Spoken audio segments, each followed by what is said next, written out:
presented by जोरदार music. फिजाओं में तुम हो, घटाओं में तुम हो, हवाओं में तुम हो, बहारों में तुम हो, धूप में तुम हो, छाँव में तुम हो। अब तुम ही बताओ मेरी जान, क्या तुम किसी भूत से कम हो? दोस्तों जरा गौर फरमाना, शादी करनी थी पर किस्मत खुली नहीं, ताज बनाना था पर मुमताज मिली नहीं। एक दिन किस्मत खुली और शादी भी हो गई, अब ताज बनाना है, यह मुमताज मरती ही नहीं। अरे दोस्तों, किस किस का नाम ले अपनी बर्बादी में, कि किस किस का नाम ले अपनी बर्बादी में। साला बहुत लोग आए थे दुआएं देने शादी में। दोस्तों जरा गौर फरमाना, जिस हॉस्पिटल के हम डॉक्टर हैं, हमारी पत्नी वहाँ की नर्स है।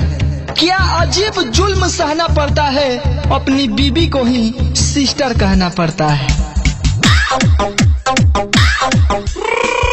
दोस्तों जरा गौर फरमाना, जब कोई इतना खास बन जाए, उसके बारे में सोचना एहसास बन जाए, तो मांग लेना खुदा से उसे जिंदगी भर के लिए, इससे पहले कि उसकी माँ किसी और की सास बन जाए। दिल की धड़कन रुक सी गई, सांसें मेरी थम सी गई। दोस्तों दिल की धड़कन रुक सी गई, सांसें मेरी थम सी गई। पूछा हमने दिल के डॉक्टर से तो पता चला कि सर्दी के कारण आपकी यादें दिल में जम गई। तेरी दुनिया में कोई गम ना हो, कि तेरी खुशियाँ कभी कम ना हो। भगवान तुझे ऐसी आइटम दे जो अग्निपथ की चिकनी चमेली से कम ना हो। दोस्तों उसने हाथों पर मेहंदी लगा रखी थी, हमने भी अपनी बारात सजा रखी थी, क्योंकि हमें मालूम था कि वो बेवफा निकलेगी, इसलिए हमने भी उसकी सहेली पटा रखी थी।